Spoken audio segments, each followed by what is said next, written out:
चलिए, तो हम कल की क्लास से बात कर रहे थे भारतीय संविधान की किसके बारे में, प्रस्तावना, प्रियम्बल को लेकर के। हाँ, है ना, कि जो प्रस्तावना है वो भारतीय संविधान के, अगर हम इंट्रोडक्शन की बात करें,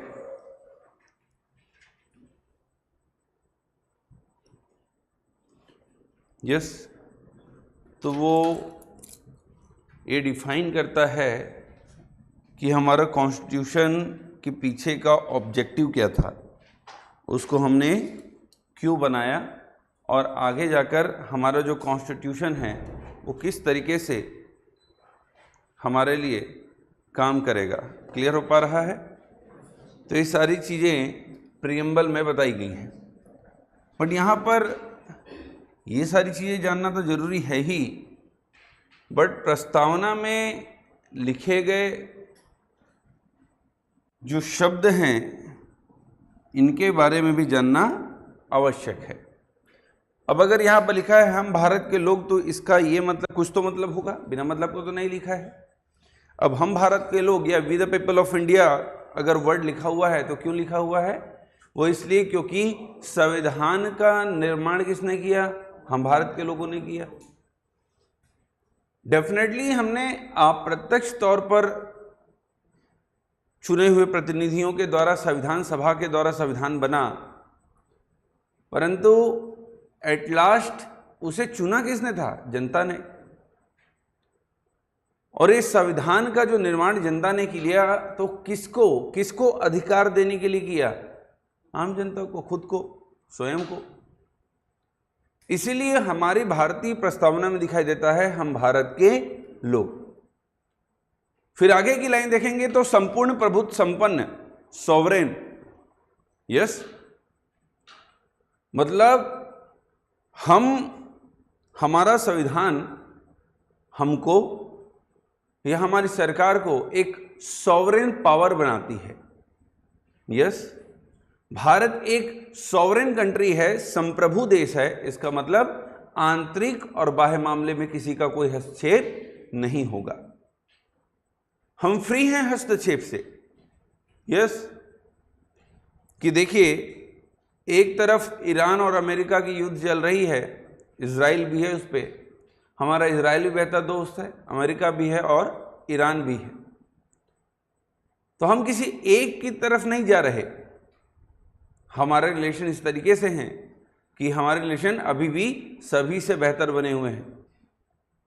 ये सुनो, तो बाहर देशों से किस तरीके से संबंध रखना है ये हमें कोई नहीं बता सकता। हम फ्री हैं उसको लेकर के। यस, फिर उसके बाद देखेंगे तो सबसे पहले हमने देखिए यहां पर लिखा हम भारत के लोग, हमने देख लिया।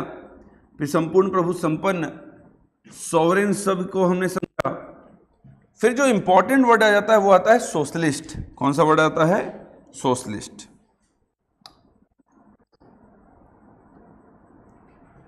देखिए, सबसे पहले मैंने बताया संप्रभुता, मतलब अपने आंतरिक और बाह्य मामले में निर्णय लेने की स्वतंत्रता। दूसरा क्या हो गया? सोशलिस्ट, समाजवादी। अब भारत एक समाजवादी देश है या नहीं है? है।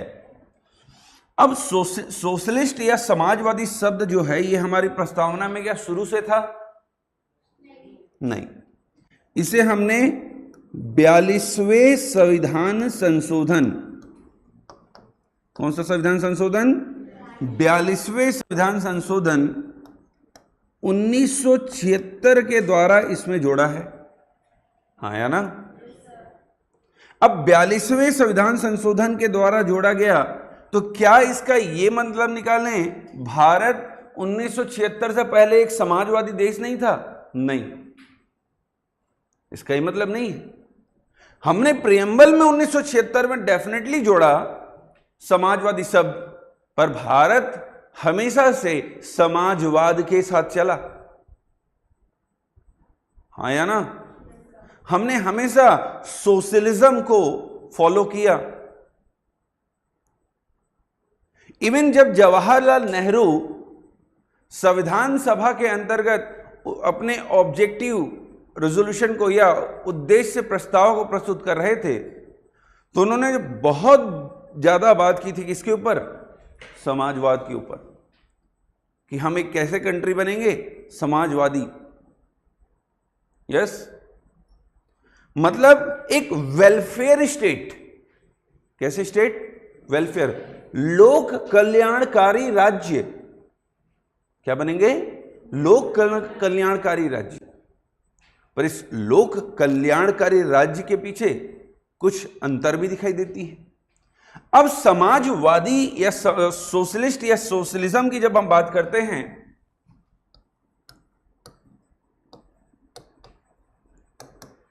जब हम समाजवाद की बात करते हैं कि हम एक समाजवाद या समाजवादी देश हैं, परंतु हम किस तरह के समाजवाद को फॉलो करते हैं, हमें यह जानना है।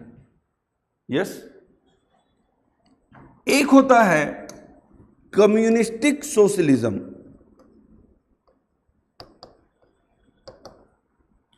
कम्युनिस्टिक सोशलिज्म, साम्यवादी समाजवाद। कौन सा समाजवाद? साम्यवादी।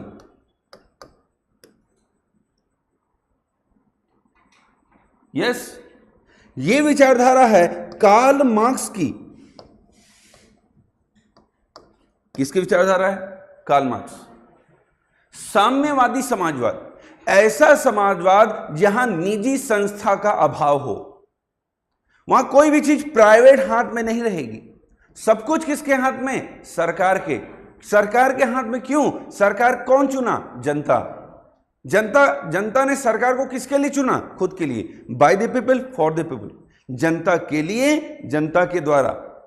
मतलब अगर सब कुछ सरकार कंट्रोल करेगी तो मतलब सब कुछ किसके हाथ में है? जनता के हाथ में है। ये विचारधारा के साथ, कौन सी विचारधारा? साम्यवादी, जहां पर कोई भी प्राइवेट प्लेयर नहीं होगा।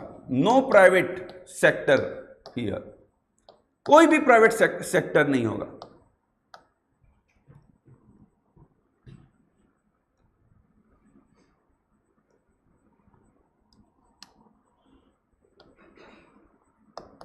कोई भी प्राइवेट सेक्टर नहीं, कोई भी निजी क्षेत्र नहीं होगा। यहां पर निजी क्षेत्र का क्या होगा?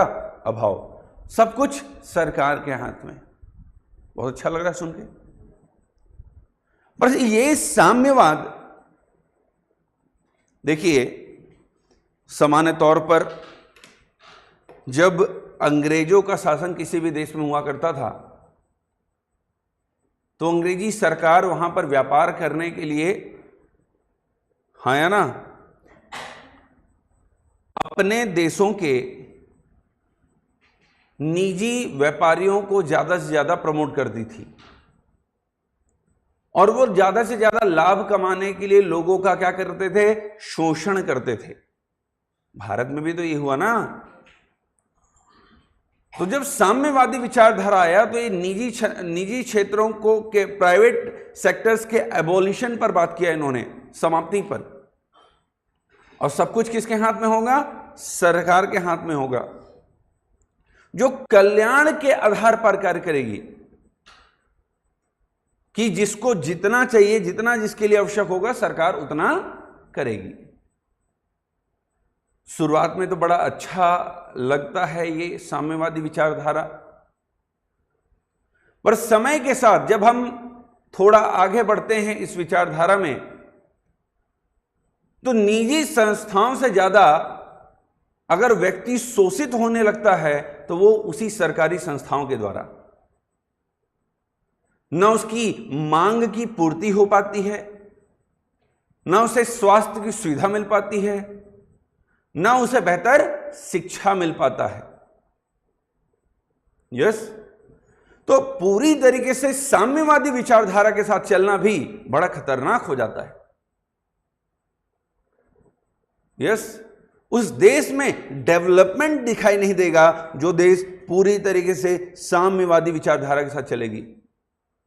कम्युनिस्टिक सोशलिज्म, क्या चाइना इस विचारधारा पर चल रही है? नहीं, पैदा इसी विचारधारा के साथ हुई।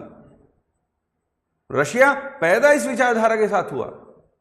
पर क्या इस विचारधारा के साथ चल रहे हैं? नहीं। आज उनका क्षेत्र आसमान को छू रहा है just because of private sectors, निजी संस्थानों के वजह से ही। यस, नॉर्थ कोरिया को देख लो तुम, वहां की हालत कैसी है। वहां लोग हेयर कट कैसा करेंगे, कपड़ा कैसा पहनेंगे, ये सब कुछ सरकार डिसाइड करती है। यस, वहां के लोग सोशल मीडिया यूज नहीं कर सकते, एक सीमित लेवल पर यूज करते हैं इंटरनेट का। मतलब एक तरह से सरकार ही उनको शोषित कर रही है, शोषण कर रही है उनका। तो ये कार्ल मार्क्स की विचारधारा थी जो हमने इस पूरी तरीके से हम इस विचारधारा के साथ आगे नहीं बढ़े, साम्यवादी समाजवाद के साथ नहीं।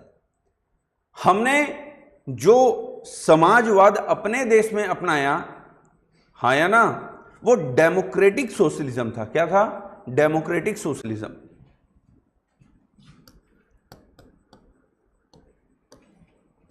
लोकतांत्रिक साम्यवाद,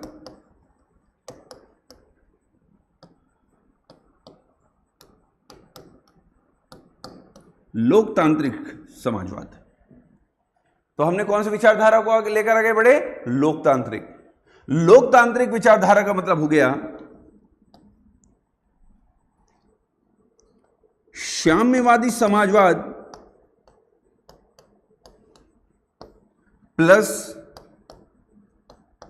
निजी क्षेत्रों का भी मिश्रण, मतलब एक तरह का मिक्स्ड इकोनॉमी।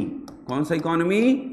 मिक्स्ड इकोनॉमी, मिश्रित अर्थव्यवस्था लेकर चले हम, जहां पर चीजें सरकार के तो हाथ में होंगी, परंतु वहां पर निजी क्षेत्रों को भी कार्य करने का पूरा पूरा अवसर प्राप्त होगा। यह गांधी जी की विचारधारा थी। अब देखिए, कई बार गांधी जी को लेकर के कई बार हम टिप्पणी कर देते हैं कि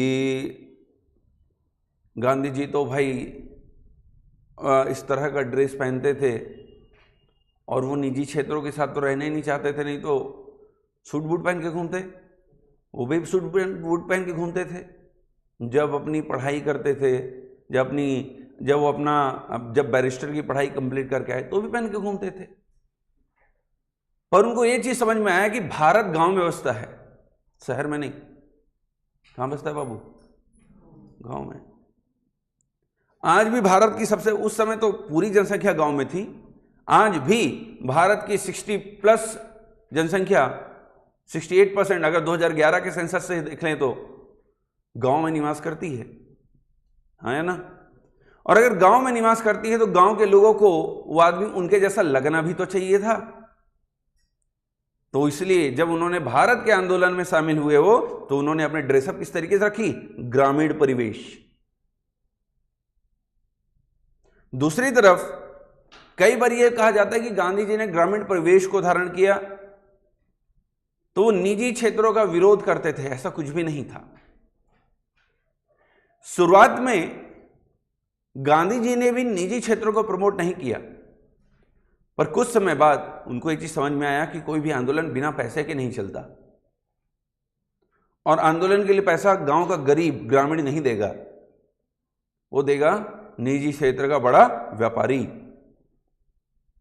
उनको अगर एक से जगह से दूसरे जगह जाना है तो उसके लिए उनको गाड़ी की आवश्यकता होगी, जो कि ग्रामीण के पास बैलगाड़ी है। यस, तो फिर उन्होंने बड़े व्यापारियों का भी सहयोग लिया, मतलब दोनों ही तरफ रहे वो हमेशा। इसीलिए ये जो डेमोक्रेटिक सोशलिज्म या लोकतांत्रिक समाजवाद है, ये किसकी विचारधारा है? मिस्टर गांधी।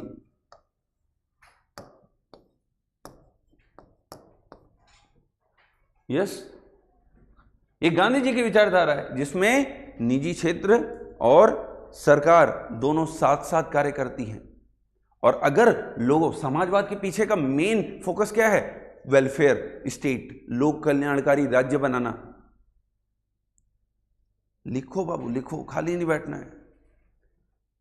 जो चीज मैं बताऊं अगर लगता है नोट करने लायक तो करना है, ठीक है? सुनिए, तो लोक कल्याणकारी राज्य बनाना है। अब मैं आपको एग्जांपल्स दूं तो लोक कल्याण, अगर हर चीज सरकार के हाथ में हो तो जनता को बेहतर सुविधाएं प्राप्त नहीं होती।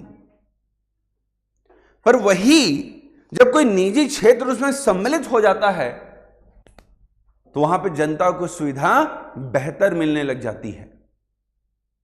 सरकार उस पर नियंत्रण करे, उसको रन मत करे। सरकार का काम व्यापार करना नहीं होता, सरकार का काम होता है रेगुलेट करना। क्या करना? रेगुलेट करना, उसे कंट्रोल करना। यस, जैसे पहले रेलवे में देखिए, रेलवे में सफाई की जिम्मेदारी पूरी सरकार के हाथ में थी।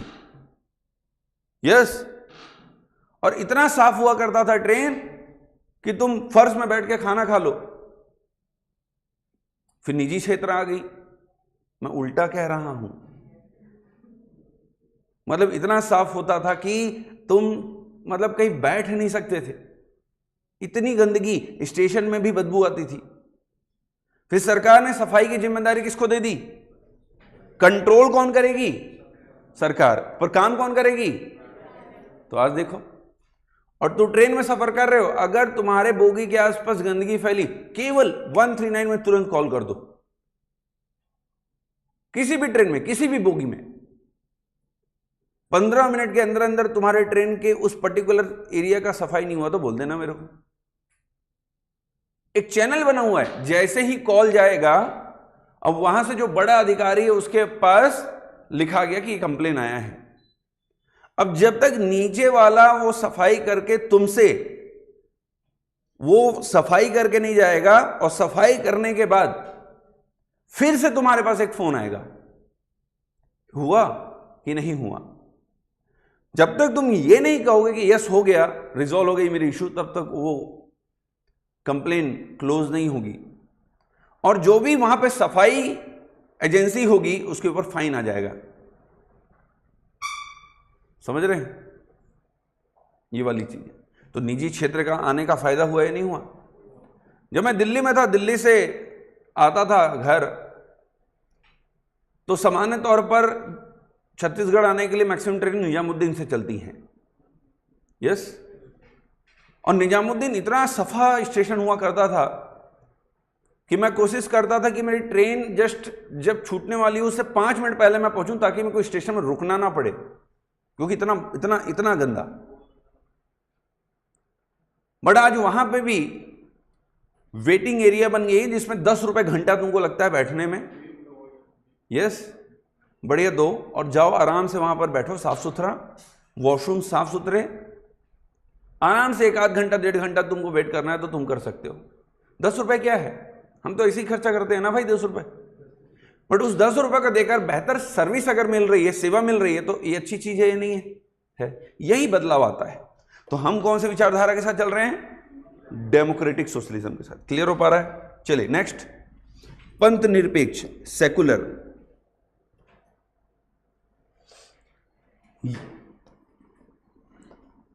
पंथ निरपेक्ष, ये शब्द भी हमारे प्रस्तावना में क्या शुरू से था?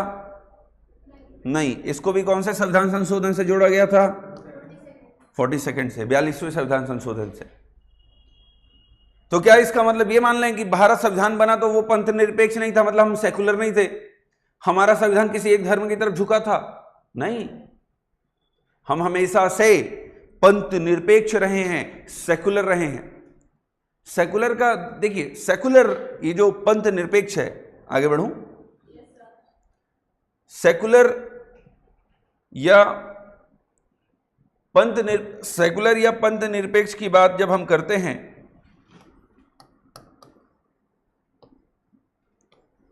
तो इसके भी 2 रूप हैं, एक पॉजिटिव और दूसरा निगेटिव। एक सकारात्मक और दूसरा नकारात्मक। नकारात्मक एक है सकारात्मक पंथ निरपेक्ष और दूसरा है नकारात्मक पंथ निरपेक्ष। नकारात्मक पंथ निरपेक्ष को समझिए पहले।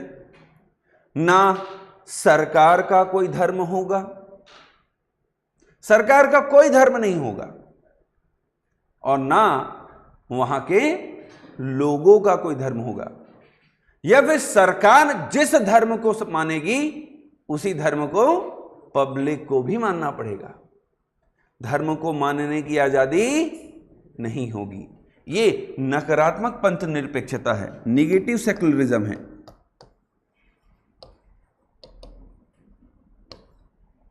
यस, नकारात्मक मतलब ना सरकार का कोई धर्म और ना लोगों का। लोगों को भी अपने धर्म को मानने की आजादी नहीं है। जाओ चाइना जाओ ना, बोलो रोड में मैं रैली निकालूंगा, सरकार तुमको निकाल देगी अच्छे से। तुम बोलो कि भाई मैं यहां पूजा पाठ करूंगा, मैं यहां नमाज पढ़ूंगा, जैसे कई बार आप देखते हैं बाहर पढ़ते हुए लोगों को, वहां पॉसिबल ही नहीं है। जो करना है घर के अंदर करो, घर के बाहर निकल गए तो निपटा देंगे तुमको। यस, ये वाली हालत है।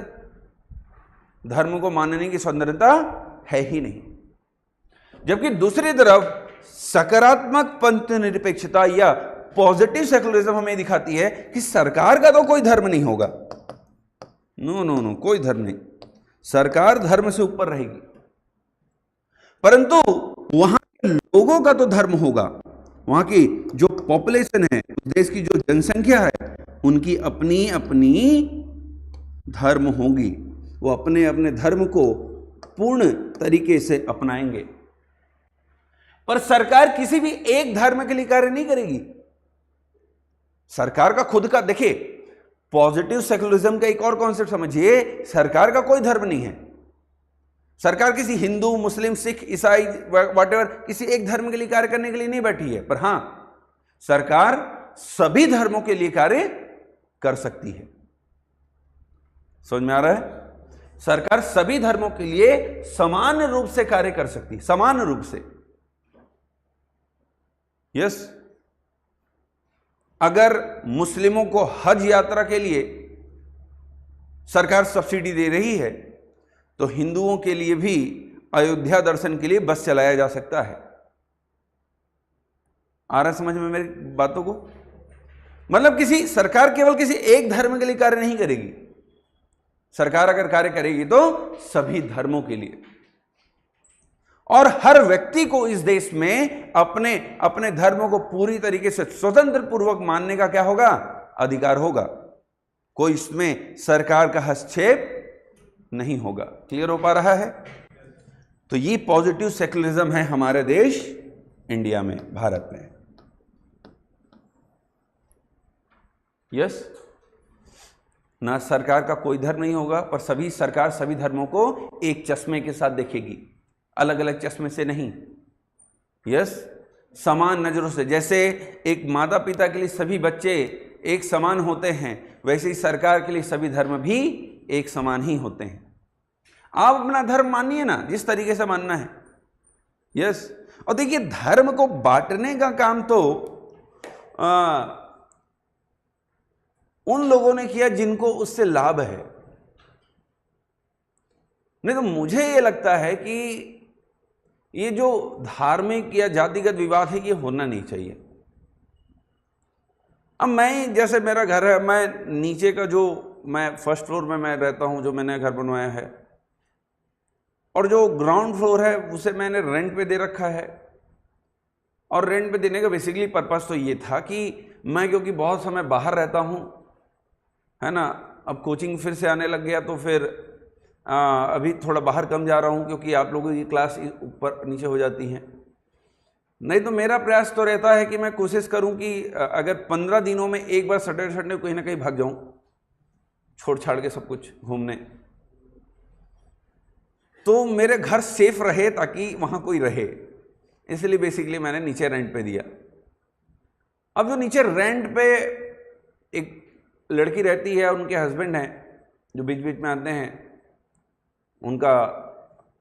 उनकी सरकारी नौकरी है तो दूर रहते हैं, तो बीच बीच में आते हैं। अब दे आर क्रिश्चियंस, मैं तो ब्राह्मण हूं, और उसके बाद भी मैंने दे रखा है। मेरे साथ उनका कभी कोई विवाद नहीं रहा, बहुत अच्छे से रहते हैं वो। ऐसा नहीं कि हिंदू लोग नहीं आए, रेंट में लाइन लगा रहता कि खाली है क्या। बट वो लोग इतने अच्छे हैं कि मुझे आज तक उनसे ना कोई प्रॉब्लम हुई। बाकी मैं भी अच्छा हूं तो मुझसे भी उनको कोई प्रॉब्लम नहीं हुई। यस, तो बढ़िया तरीके से वो रह रहे।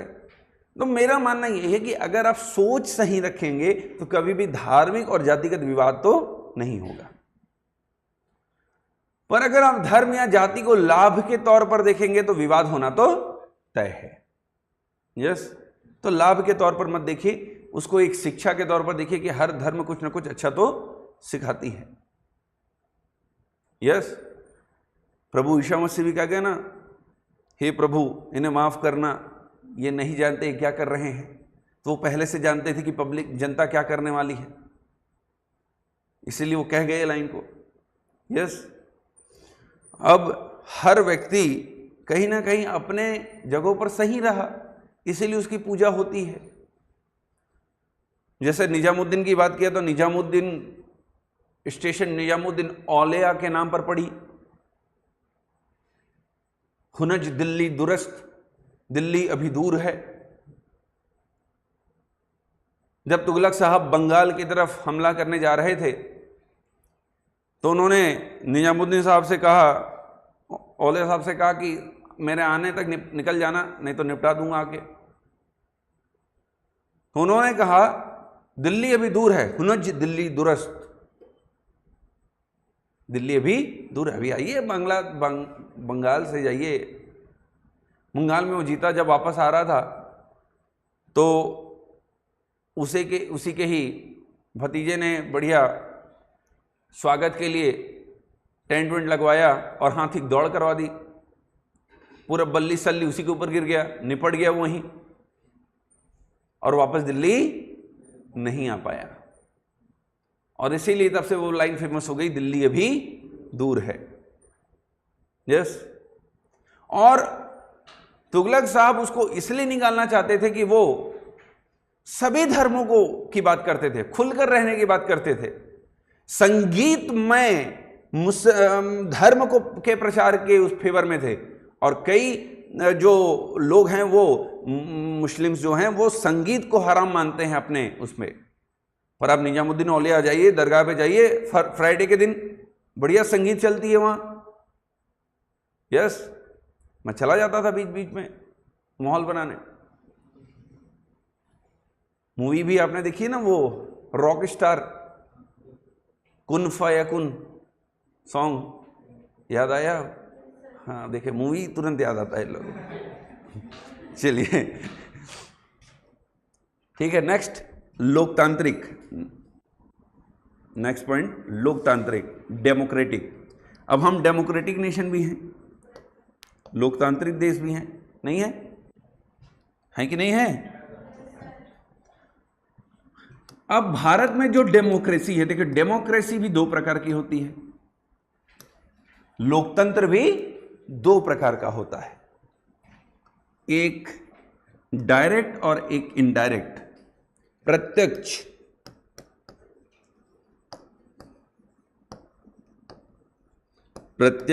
और अप्रत्यक्ष, इनडायरेक्ट।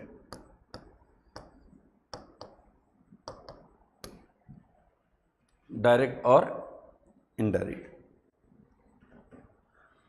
प्रत्यक्ष लोकतंत्र सामान्य तौर पर छोटे देशों में दिखाई देती है, जहां की जनसंख्या कम होती है और वहां पर जनता सीधे तौर पर अपने शक्तियों का उपयोग कर सकती है। जैसे एग्जाम्पल के लिए, प्रत्यक्ष लोकतंत्र में जनता सरकार को चुनती तो है, इसका ये मतलब नहीं कि जनता ही सरकार चलाती है, वहां भी सरकार ही बनेगी, जनता चुनेगी, सरकार ही कार्य करेगी जनता के लिए। पर अगर जनता को किसी भी समय यह लगता है कि वो सरकार जनता के लिए कार्य सही से नहीं कर रही, तो राइट टू रिकॉल है उनके पास, वापस बुलाने का अधिकार, हाँ या ना? कि वो जिस सरकार को उन्होंने चुना है, ये प्रावधान हमें हमारे भारत में पंचायत और नगरीय निकाय में दिखाई देती है। कहां दिखाई देती है? पंचायत में। यदि ग्राम सभा को कभी भी ऐसा लगता है, ग्राम सभा के लोग अपनी शक्तियों को नहीं जानते, मतलब गांव के लोग अपनी शक्तियों को नहीं पहचानते, नहीं तो ग्राम सभा के पास इतनी शक्ति है कि अगर सरपंच और पंच उनके लिए कार्य नहीं कर रहे तो राइट टू रिकॉल, मतलब उनको वापस बुलाने का अधिकार रखती है ग्राम सभा। भारत में भी है प्रत्यक्ष लोकतंत्र का उदाहरण। यस, जहां पे ग्रामीण क्षेत्रों में जो जनता है, जो वोट करने का अधिकार रखती है, उनको मिलाकर जो सभा बनती है उसको ग्राम सभा कहा जाता है। और ये ग्राम सभा, ये लोग ही सरपंच और पंचों को चुनते हैं और इनके पास ये अधिकार होता है कि जिनको इन्होंने चुना इनको वो वापस बुला सकते हैं। The right to recall. Yes, वापस बुलाने का अधिकार होता है। परंतु वही है कि ग्रामीण क्षेत्रों में कई बार इसकी जानकारी नहीं होती। अब ग्रामीण क्षेत्रों में कोई भी प्रोजेक्ट तब चालू होगा जब ग्राम सभा उस पर सहयोग करे, अपना सहमति देगी। हाँ है ना?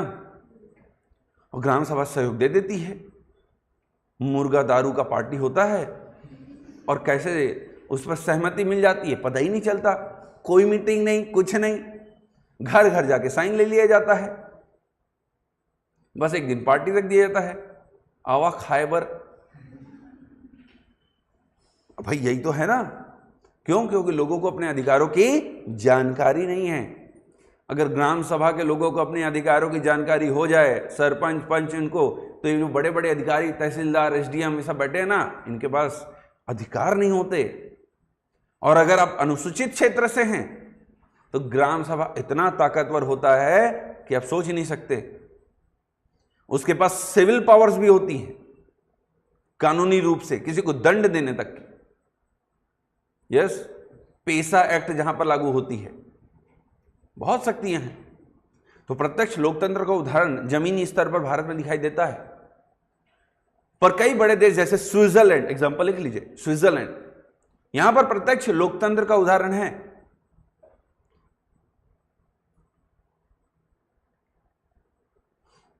जहां पे रिकॉल, राइट टू रिकॉल, वापस बुलाने जैसे अधिकार दिए गए हैं। रेफरेंडम, जनमत संग्रह, मतलब अगर सरकार को कोई भी निर्णय, सुन लो, बता दूंगा, एक बार में लिख लेना। अगर सरकार को कोई भी निर्णय लेना होगा तो सरकार डायरेक्ट जनता से पूछती है और उसके लिए क्या होता है? जनमत संग्रह, रेफरेंडम। जनता डायरेक्ट वोट करेगी और बताएगी। पहले ऑफलाइन होता था, अब तो ऑनलाइन का जमाना आ गया। तो किसी भी बिल को अगर पास कराना है तो ऑनलाइन डाल दो और जनता को बोला जाता है कि आप इसमें वोट करिए। कितने लोग चाहते हैं इसे कानून बनाना और कितने लोग चाहते हैं ना बनाना। कानून सरकार ही बनाएगी, वहां लेजिस्लेचर ही बनाएगी, पर किससे पूछने के बाद? जनता से। मतलब डायरेक्ट पार्टिसिपेट कौन कर रहा है वहां पर कानून बनाने को लेकर? जनता। तो कैसा लोकतंत्र हुआ? प्रत्यक्ष हुआ। आ रहा है समझ में? है ना? तो प्रत्यक्ष लोकतंत्र में आपको दिखाई देगा राइट टू रिकॉल, वापस बुलाने की शक्ति, वापस बुलाने का अधिकार, राइट टू रिकॉल जैसे ऑप्शन दिखाई देंगे। आपको दिखाई देगा रेफरेंडम, जनमत संग्रह, रेफरेंडम, जनमत संग्रह। और एग्जांपल लिख लीजिए, स्विट्जरलैंड। एक एग्जांपल लिखकर छोड़ दीजिए, ठीक है भाई। जबकि भारत में जो लोकतंत्र है वो कैसा है? अप्रत्यक्ष। तुमने एक बार सरकार को चुन लिया, अब सरकार तुम्हारे तरफ देखे ना देखे उसकी मर्जी है ना? तुमने एक बार सरकार को चुन लिया, डेफिनेटली सरकार को आपने क्यों चुना? ताकि सरकार आपके लिए कार्य करे। आप कार्य करने नहीं जा रहे। क्या आप संसद में बैठ रहे हैं? क्या संसद कोई कानून लेकर, सरकार अगर संसद में कानून लेकर आ रही है तो आपसे पूछ रही है कि भाई वो पीछे वाले, चलिए बताइए कानून बनेगा कि नहीं बनेगा? ऐसा सरकार पूछती है क्या? नहीं पूछती। मतलब भारत में प्रत्यक्ष लोकतंत्र नहीं है। कैसा लोकतंत्र है? अप्रत्यक्ष। जनता ने सरकार को चुन लिया, अब जनता का काम खत्म हो गया। अब हमारे लिए कार्य कौन करेगा? देश के लिए कार्य कौन करेगा? सरकार करेगी। मतलब कैसा? अप्रत्यक्ष लोकतंत्र है। कैसा है? अप्रत्यक्ष। यस, मतलब यहां पर जनता के द्वारा चुने गए रिप्रेजेंटेटिव्स, प्रतिनिधि, जनता के द्वारा चुने गए प्रतिनिधि यहां पर कार्य करते हैं। यस, ये इंडिया का कॉन्सेप्ट हो गया।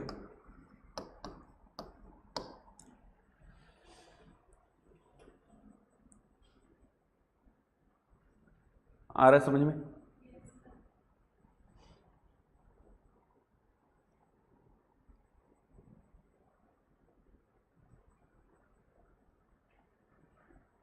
अब यहां पर प्रत्यक्ष लोकतंत्र क्यों नहीं बनाया जा सकता? जनसंख्या, हमारे देश में इतनी जनसंख्या है कि यहां पर प्रत्यक्ष लोकतंत्र बन ही नहीं सकता ना, क्योंकि केवल चुनाव भारत में जब होते हैं, है ना, केवल जब भारत में इलेक्शन होते हैं तो 200-250 करोड़ रुपए खर्च हो जाते हैं। समझ में आ रहे हैं? तो सोचिए, अब अगर सरकार हर चीज के लिए जनता से पूछने लगे तो कितने पैसे खर्च होंगे, हाँ या ना? इसीलिए यहां पर प्रत्यक्ष लोकतंत्र ही चल पाएगा, सॉरी अप्रत्यक्ष ही चल पाएगा, प्रत्यक्ष नहीं चल पाएगा। यस, मतलब हमने एक बार सरकार को चुन लिया, अब सरकार हमारे लिए कार्य करते रहेगी बिना मतलब का। यस, और हम देखते रहेंगे। सरकारें हमेशा कार्य करती हैं, सरकारें कार्य करती हैं, पर वो कार्य करती हैं आखिरी 5वें साल में। यस, 4 साल तक सरकार अपने लिए कार्य करती है और 5वें साल जनता के लिए, क्योंकि 5वें साल के बाद चुनाव का माहौल, 5वें साल से भारत में चुनाव का फिर से माहौल बनने लग जाता है। और भारत की जनता की सबसे अच्छी खूबी यह है कि हम बहुत जल्दी भूलते हैं, और भूलने का कॉन्सेप्ट होना भी चाहिए ना। किसी चीज को लंबे समय तक याद रखना भी खतरनाक है कि सर वो छोड़कर चले गए मेरे को, अब तुम 10 साल तक उसको याद करके दुखी हो। सर मैं गांधी चौक जाता हूं तो याद आता है, मैं वो रिवर व्यू जाता हूं तो उसकी याद आती है, तो भाई खतरनाक हो जाएगा ना। इसलिए जितना याद करने की क्षमता होनी चाहिए उतनी ज्यादा भूलने की क्षमता भी होनी चाहिए। यस, ताकि हम चीजों को आसानी से भूल सकें, फिर उसकी याद ना है। यस, अंदर अंदर बहुत मुस्कुरा रहे हैं और कई लोग हैं। चलिए, तो भूलने की, और भूलने का सिस्टम हमारे अंदर बहुत अच्छा है। 4 साल सरकार ने क्या किया कि नहीं पता नहीं, 5वें साल सरकार मन लगा के नौकरियां निकाल देगी, 2-4 अच्छे कार्य कर देगी, और जनता फिर अरे वाह क्या बात है, यही तबाही सरकार है, इसी को वोट देंगे, डन, ले दबा देता हूं। यस, लाइक दैट, इस तरीके से चल रहा है। तो सरकार ऐसे ही तो कार्य कर रही है भाई। अब इसके पीछे के कारण यह है कि जनता को प्रश्न पूछना नहीं आता। यस, जनता ने यह मान लिया है कि जो कर रही है वो सही है, हाँ या ना। अब उसके कई शब्द लोगों ने निकाल कर बाहर रख दिए हैं आजकल, पर मुझे ये लगता है कि कोई भी सरकार क्यों ना हो, व्यक्ति को प्रश्न पूछना आना चाहिए। डेफिनेटली मैं मोदी जी को बहुत सपोर्ट करता हूं केंद्र में भारत सरकार के लिए, क्योंकि मोदी जी की पॉलिसीज देश को चलाने के लिए अच्छी हैं, उनकी सरकार में मंत्री बढ़िया हैं, एजुकेटेड मिनिस्टर्स हैं। बट छत्तीसगढ़ में मैं भूपेश बघेल की भी तारीफ करता हूं, क्योंकि जो छत्तीसगढ़ की संस्कृति और कल्चर को इस आदमी ने आसमान को छुआया, वो कोई मुख्यमंत्री नहीं कर पाया। छत्तीसगढ़ के छोटे से छोटे त्योहार को एक आसमान तक पहुंचाने का कार्य किसी ने किया, ग्रामीण क्षेत्रों के व्यापार को शहर तक लाने का किसी ने कार्य किया, that is the Bhupesh Baghel. तो मैं उनकी तारीफ करता हूं, एक अच्छे मुख्यमंत्री रहे, और आने वाले समय में फिर से आने की उनकी संभावना भी दिखाई देती है। कि कुछ भी हो, देखिए सरकार, हर सरकार कुछ में अंदर कुछ ना कमी या ज्यादा होती है। उस व्यक्ति के मेरे को बहुत अच्छी कई खूबियां दिखाई दी, और सरकार, और उनके सरकार ना बनने का सबसे बड़ा कारण था वही लिकर बैन ना करना, क्योंकि उन्होंने वादा करके आए थे वो, और वो नहीं कर पाए, तो एक वो कमी रही उनकी। पंजाब में भी जब कांग्रेस की सरकार थी और अमरिंदर सिंह उस समय मुख्यमंत्री थे, एक्स आर्मी मैन थे वो, हाँ या ना, क्या शानदार कार्य करते थे वो, क्या शानदार। यूपी में योगी साहब को देख लो, उसके जैसा मुख्यमंत्री नहीं है। तो मैं किसी पार्टी की तरफ तो बात कर ही नहीं रहा हूं, मुझे पर्सन अच्छा लगता है, वो किसी पार्टी का हो, वो बीजेपी का हो, कांग्रेस का हो, उससे मतलब नहीं। मुझे पर्सन, अगर कार्य करने वाला व्यक्ति अच्छा है तो मैं उसकी तरफ जाता हूं। मैं न्यूट्रल रहता हूं मामलों में कि नहीं नहीं कि लिख के आ गया यहां पर लिखवा लिया हूं कि नहीं इसी पार्टी को दूंगा, तो ऐसा नहीं होगा। ऐसा नहीं है मेरे साथ। यस, चलिए आगे बढ़े। नेक्स्ट रिपब्लिक, गणतंत्र।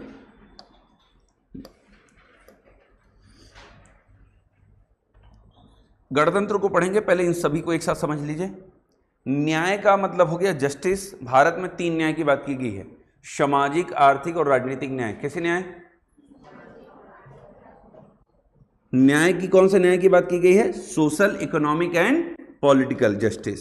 न्याय की बात कौन कौन सी? सामाजिक, आर्थिक और राजनीतिक न्याय। बेसिक समझ लो, फिर हम रिपब्लिक में आ जाएंगे। न्याय में सबसे पहला सामाजिक न्याय।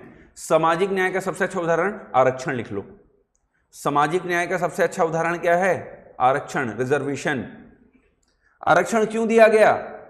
क्योंकि समाज में एक वर्ग को हर चीज प्राप्त होती थी, एक वर्ग को प्राप्त नहीं होता था। तो इस वर्ग को नीचे नहीं ला जाना है, ये वर्ग वहीं रहे ना भाई, हम वहीं रहे, इनको ऊपर उठाना है। और अगर आज एसटी एससी के रिजर्वेशन में भी क्रीमी लेयर की अगर बात की जा रही है तो इसमें क्या गलत है? कोई गलत बात नहीं। क्यों? क्योंकि अगर एसटी एससी समाज में भी वो वर्ग जो उठ चुका है तो अब उनको कितना उठाओगे? अब उनको उठाने की जरूरत है जो अभी भी दबे हुए हैं। Reservation is the best example of the कौन सा न्याय? सामाजिक न्याय, सोशल जस्टिस। यस। फिर कौन सा न्याय है? आर्थिक न्याय, इकोनॉमिक जस्टिस। आर्थिक न्याय का एग्जांपल टैक्सेशन, कराधान, टैक्सेशन। टैक्स लगाती है ना सरकार, किस लिए? माहौल बनाने के लिए नहीं। टैक्स सरकार लगाती है ताकि अमीरों से पैसा ले और उस पैसे के लिए किसको आर्थिक तौर पर मदद करे? गरीबों को। सरकार ने तुमसे पैसा लिया, गरीबों को दिया, किस चीज के लिए? मतलब गरीबी नहीं है, मतलब गरीबों को दिया किस लिए? ताकि वो अपना घर बना सकें। प्रधानमंत्री आवास योजना। सरकार ने तुमसे पैसा लिया, गरीबों को दिया, कौन सा योजना? स्वास्थ्य योजना। लो 5 साल तक 5 लाख तक मुफ्त इलाज। तो सरकार आपसे कर क्यों वसूल रही है? ताकि भारत में आर्थिक अंतर तो है, उसको कम किया जा सके।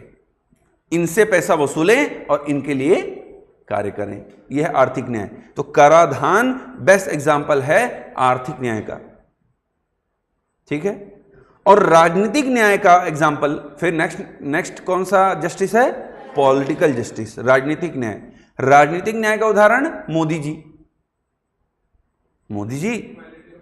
Equality of representation. अब भाई जो भी चाहे उस पद तक पहुंच सकता है।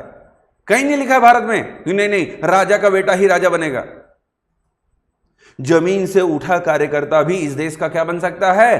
प्रधानमंत्री। यह है राजनीतिक न्याय। जमीन से उठा व्यक्ति भी इस देश का क्या बन सकता है? राष्ट्रपति। एपीजे अब्दुल कलाम, हाँ या ना? कौन से राजा महाराजा परिवार से थे? पढ़ने के लिए बुक तक नहीं थी उनके पास, लाइट नहीं था पढ़ने के लिए। साउथ की तरफ जाओ तो मदुरई वगैरह की तरफ, उस तरफ चले जाओ तो तुमको दिखाई देगा भगवान के बाद दूसरा कोई उनके लिए भगवान है तो कलाम साहब। यस, मैं जब साउथ में पढ़ता था तो उस समय जितने भी मेरे मित्र थे वो कलाम की तरफ उनका झुकाव बहुत दिखाई देता था कि हमें उसकी तरह बनना है, उनकी तरह बनना है। तो जमीन से उठा व्यक्ति इस देश का राष्ट्रपति बन पाया या नहीं? मैडम मुर्मू झारखंड से एक छोटे से क्षेत्र से आने वाली महिला इस देश की क्या बन गई? राष्ट्रपति बन गई। यस, आज भी उस शालीनता, उस सादगी उस महिला में दिखाई देती है। जहां से वो आई है, जिस परिवेश से वो आई है, आज भी दिखाई देता है। यस, यही तो क्या न्याय है? राजनीतिक न्याय। उस पद तक हर व्यक्ति की पहुंच, पॉलिटिकल जस्टिस, ठीक है। चलिए नेक्स्ट। अब बनाइए फिर स्वतंत्रता, समानता और बंधुत्व, इसको छोड़ दीजिए, मैं इसको फंडामेंटल राइट के साथ बताऊंगा जब मौलिक अधिकार पढ़ाऊंगा। कौन सा अधिकार? मौलिक अधिकार। ठीक है, इनको छोड़ दीजिए, ये 3 को, 7, 8, 9। नेक्स्ट हेडिंग बनाइए रिपब्लिक, गणतंत्र। गणतंत्र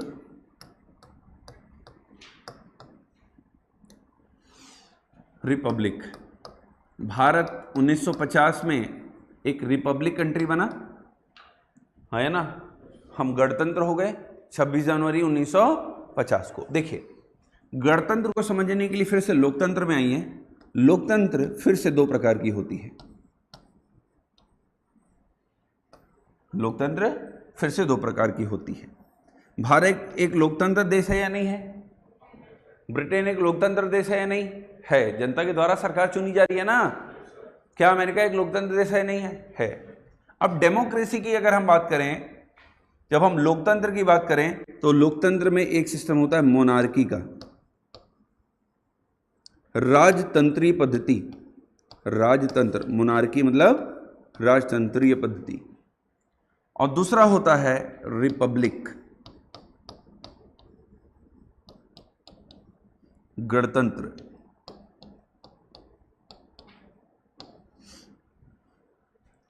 जब राजा का बेटा ही राजा बने, राजा के परिवार के ही लोग राजा बने, जब किसी देश का मुखिया जनता के द्वारा ना, देखिए वहां की सरकार जनता के द्वारा चुनी जाती हो, पर देश का जो मुखिया है वो जनता के द्वारा ना चुना जाता हो, वो एक पारिवारिक परिवेश की वजह से आता हो, हाँ या ना, तो उसको कौन सा सिस्टम कहते हैं? मोनार्की। अब ब्रिटेन में ऐसा है या नहीं है? ब्रिटेन में प्रधानमंत्री जो है, सरकार है, वो जनता के द्वारा चुनी जाती है, पर जो राजा या महाराजा या महारानी होते हैं वो किस वजह से आते हैं? एक परिवार के होने की वजह से। मतलब आज भी ब्रिटेन की जब बात करें तो ब्रिटेन एक लोकतंत्र राजतंत्रीय पद्धति से देश चल रहा है ना। मतलब वहां सरकार तो है, पर देश का मुखिया अभी भी जनता के द्वारा नहीं चुना जाता। कैसे चलता है? परिवार की वजह से, कि अगर ये है उसके बाद उसका बेटा, उसका बेटा, उसका बेटा, उसका बेटा, ये बनता चला जाएगा। ये कौन सा सिस्टम है? मोनार्की। क्या भारत में ऐसा है? भारत में जो देश का मुखिया है, मुखिया कौन? राष्ट्रपति। वो किसके द्वारा चुना जाता है? अरे मेरे द्वारा। किसके? जनता के द्वारा। भाई इनडायरेक्ट तौर पर जनता के द्वारा ही चुना जाता है ना। तो देश का राष्ट्रपति जो है भारत का, वो किसके द्वारा चुना जाता है? जनता के द्वारा। एक निश्चित कार्यकाल के लिए। कितने वर्ष के लिए? 5 साल बाद इसका कार्यकाल क्या हो जाना है? समाप्त। और इस पद पर कोई भी व्यक्ति चुना जा सकता है या नहीं? एक आम से आम व्यक्ति भी इस पद के लिए इस पद में चुना जा सकता है कि नहीं? चुना जा सकता है। इसका मतलब होता है क्या? रिपब्लिक का मतलब क्या हुआ? देश का मुखिया जनता के द्वारा चुना जाएगा। रिपब्लिक का मतलब क्या हुआ? देश का मुखिया जनता के द्वारा चुना जाएगा, एक निश्चित कार्यकाल के लिए आएगा, फिर उसका पद समाप्त हो जाएगा। यस, फिर से चुनाव होंगे। और तीसरा, कोई भी उस पद के लिए एलिजिबल होगा। ऐसा नहीं कि तुम उस परिवार से ही आते हो तभी तुम खड़े हो सकते हो। कोई भी उस पद के लिए इलेक्शन लड़ सकता है, कोई भी। क्लियर हो पा रहा है? अगर ये 3 चीज आपको किसी देश में दिखाई दे रही है, इट मींस व्हाट? रिपब्लिक, गणतंत्र। आ रहा है समझ में? देश का मुखिया किसके द्वारा? चलो अब मुझे कल ये बता देना, what is the difference between the democracy and the Republic. लोकतंत्र और गणतंत्र में अंतर बता देना। बता पाओगे? बता लोगे? गणतंत्र मतलब क्या हुआ? सरकार जनता के द्वारा चुनी जाएगी, और सरकार किसके लिए कार्य करेगी? जनता के लिए। ये लोकतंत्र हुआ। और गणतंत्र का मतलब क्या हुआ?